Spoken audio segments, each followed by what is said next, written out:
Chole Bhature tàu ba Chole Bhature. Chole Bhature.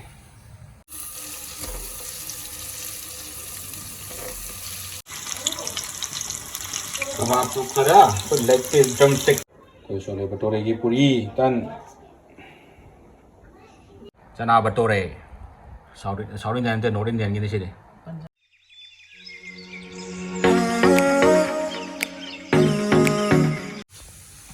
Masih Chole Bhature tàu ba Chole Bhature. Chole Bhature. Itu kaya na. Maida na tippa. Sige tippa je. Midi measurement tau yam tinay ay aham na tau. Kezi makai ni hele maida je. Duga yeast to. Red ta sab da kem ke hap na da bakery ki thok ke product sa hap na da du to. Ay khatang hap pe. Dahi khana hap pe. Di mahau khana thok na ba sugar ga salt ka khatang hap pe du ising hap pe du refine on ta ga. Sige na dog se. Rồi khai bao rêu ạ, phốt bao rêu ạ. Xin chào này chị hãy tôi là cái mini kun thăm mà này nè. Nó thì mà tôi làm cái nào cái đồ gì chole cái chana gì thong bao một là gạt tăng ngàn. Thì là chana cho tôi. Cho tôi chana cho tôi chỉ cái thùng đấy này ha, cái cái. This is Sunday special. Hào cái này mà xí.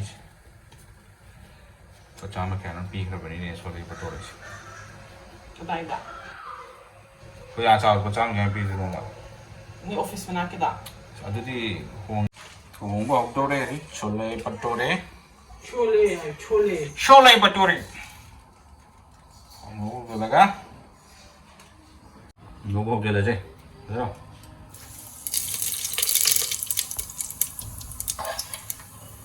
Long hàng nhiều là cái có. Cái gì? Ini ni apa? Anh nó có rồi lên thì nhưng khi cổ lông tông từ nhưng khi cổ lông tàu nó có áo ngồi rồi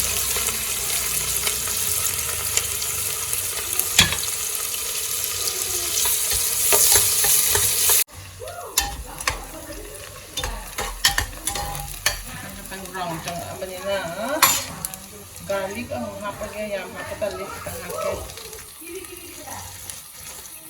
không mà nó to ginger jadi paste to beri susu saja kan sedikit tak to mau ya pasang kopi pasang dalam kopi gula pepper Black pepper.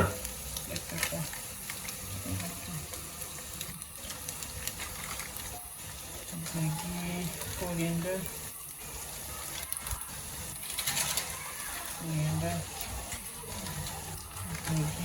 Zira powder juga bisa kan? Zira powder. Apa lagi sini? Ya, baru mau hap jam. Ya, aku dulu bikin banyak.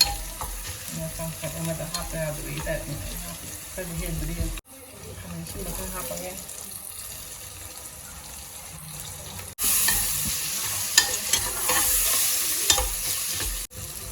Sige hingang không thấy thế phải với mỡ ruồi và masala sige masala chole masala masala cái ăn không được cái này nhé có thể cây vậy sao không đây thì là mình du cây vậy sao mà du cây này Blue moon. đây là cây đi tao đi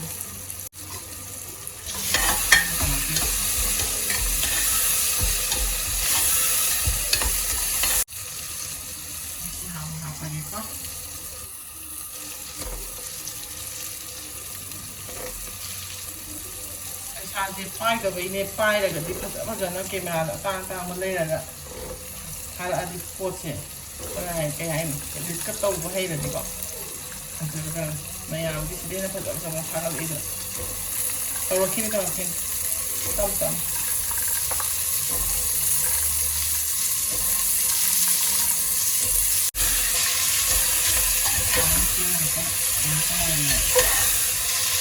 ini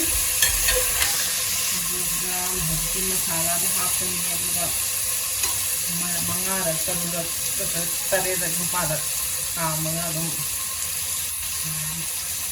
ꯉꯁꯥꯏ ꯍꯦꯛ ꯀꯥꯝꯕꯗꯣꯏꯕꯁꯦ ꯑꯩ ꯁꯤꯃꯨꯛ ꯇꯧꯔꯛꯇꯣꯏꯅꯤ ꯁꯤꯁꯦ ꯉꯁꯥꯏ ꯈꯤꯇꯪ ꯇꯧꯕꯅꯦꯕ ꯑꯗꯣ ꯍꯧꯖꯤꯛ ꯕꯣꯜꯗꯣ ꯀꯥꯝꯈꯠꯂꯛꯑꯦ ꯌꯥꯝ ꯐꯖꯔꯅꯤ ꯍꯥꯎꯔꯅꯤ ꯌꯥꯝ ꯆꯥꯕꯗꯤ ꯐꯠꯇꯕꯅꯤ ꯑꯗꯣ ꯅꯣꯡ ꯐꯥꯗꯣꯛ ꯆꯥꯕꯗꯗꯤ ꯍꯥꯎꯔꯅꯤ ꯅꯣꯡ ꯐꯥꯗꯣꯛ ꯀꯩꯁꯨ ꯀꯥꯏꯗꯦ ꯃꯣꯔꯣꯛ ꯃꯆꯨ ꯑꯗꯒꯤ ꯃꯁꯥꯂꯥ ꯆꯤꯂꯤ ꯃꯁꯥꯂꯥꯁꯦ ꯁꯤꯁꯦ ꯍꯥꯞꯄꯒꯀꯣ ꯀꯌꯥꯝ ꯍꯥꯞꯇꯣꯏꯅꯣ ꯈꯪꯗꯦ ꯑꯗꯨꯏꯁꯨ ꯑꯩꯗꯤ ꯆꯥꯡꯆꯞ ꯑꯃꯗ ꯑꯗꯨꯝ ꯍꯥꯞꯆꯔꯒꯦ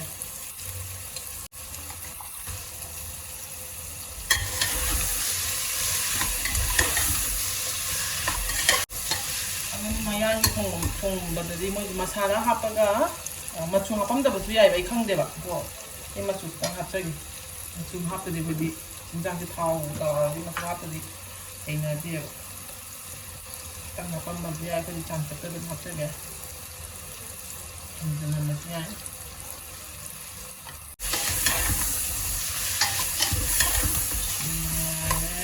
ꯀꯩ ꯋꯥꯠꯂꯤ ꯃꯣꯔꯣꯛ ꯑꯇꯦꯛꯄꯗ ꯍꯥꯞꯄꯔꯣꯏꯒꯦ ꯃꯁꯥꯂꯥ ꯃꯌꯥꯝ ꯍꯥꯞꯄꯅꯤꯅꯀꯣ ꯐꯔꯛꯄꯁꯨ ꯌꯥꯏ ꯊꯨꯝ ꯈꯔ ꯍꯥꯞꯄꯒꯦ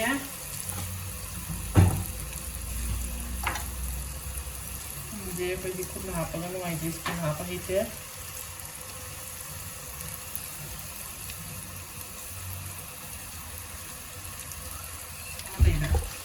ꯏꯟꯖꯥꯡ ꯈꯤꯇꯪ ꯍꯥꯞꯄꯣ ꯑꯗꯨ ꯑꯣꯏꯇꯥꯔꯗꯤ ꯅꯪ ꯆꯞ ꯆꯥꯕꯅꯦ ꯊꯪꯅꯕ ꯌꯨꯝꯁꯤꯕꯨ ꯀꯔꯤꯕꯨ ꯆꯥꯟꯅꯔꯝꯗꯣꯏꯅꯣ ꯉꯁꯤꯒꯤ ꯅꯣꯡꯃꯥꯏꯖꯤꯡ ꯅꯨꯃꯤꯠꯁꯤꯗꯕꯨ ꯑꯩꯈꯣꯏꯅ ꯁꯨꯃꯥꯏꯅ ꯑꯍꯥꯎꯕ ꯇꯧꯔꯤꯉꯩꯁꯤꯗ ꯃꯣꯏꯅ ꯍꯦꯟꯅꯕꯨꯗꯤ ꯍꯥꯎꯔꯝꯒꯅꯤ ꯁꯤꯁꯨ ꯑꯩꯈꯣꯏꯒꯤ ꯀꯝ ꯅꯠꯇꯦ ꯁ꯭ꯄꯦꯁꯦꯜ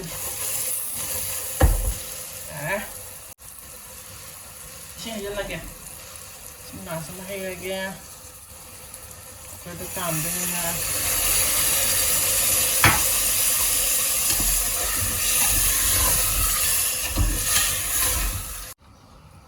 कई वाटनी हमें काम लोग महाव येगा कई अवाद अपा काम लोरे हांगटोगे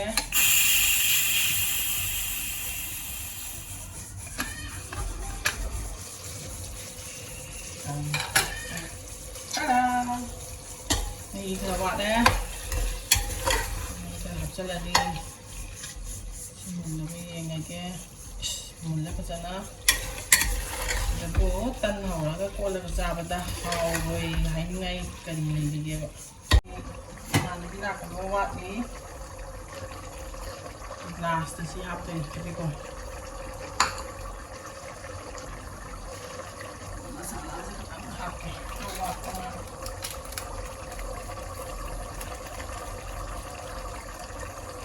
ย่ำตัวเลยดูดีกว่า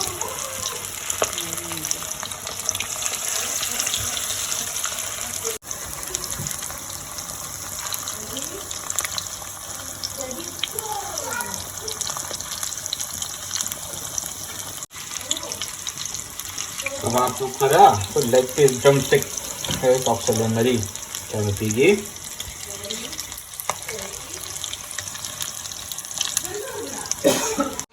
पिछली में मटन जो छोले भटूरे के नहीं में हाँ देखिए इस थाल बनेंगे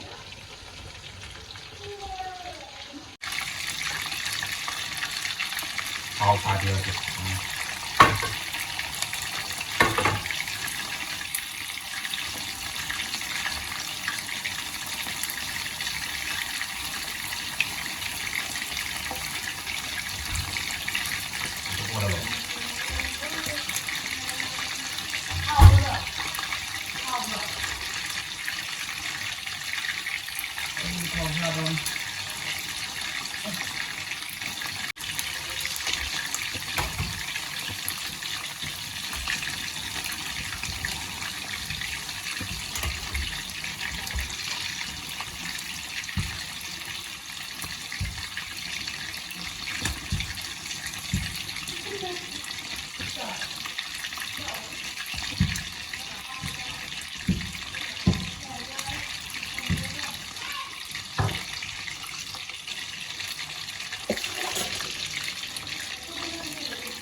그렇지.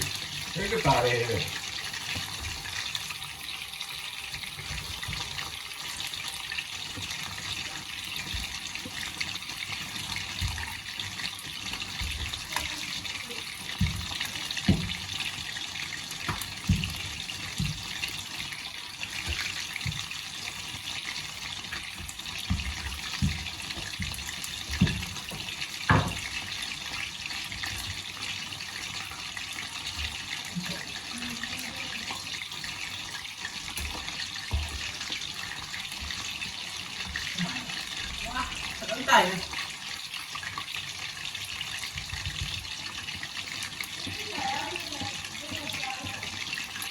Breakfast lah. 그 Chole Bhature की पूरी तन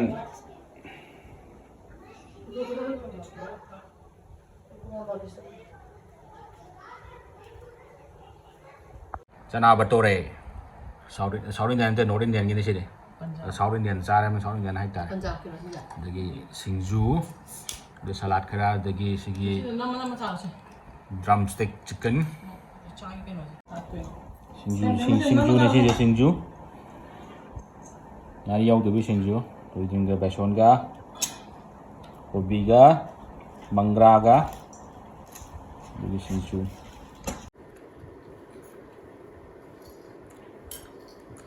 या Itu mia ya. 好一个， 好แบบที่เราเดี๋ยวตอนนี้ช่วยใช่ 这肉有好干跑。 เอาหน่อย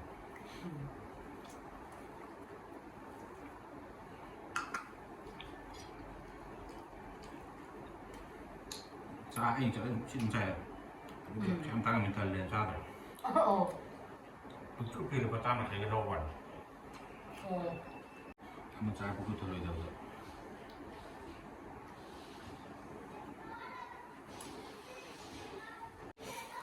เอาไว้เข้าไว้ไปเลย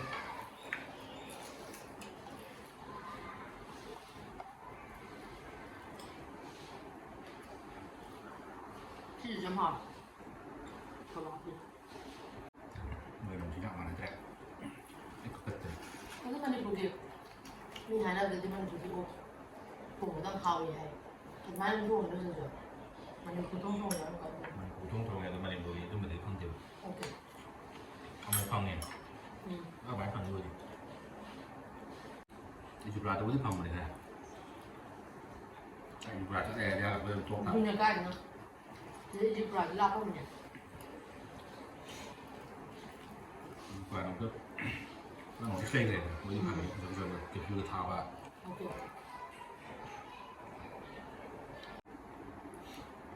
วันนี้เราจะลงมาเนี่ยที่ใกล้เลยทางด้านพวกผมจะมาเนี่ย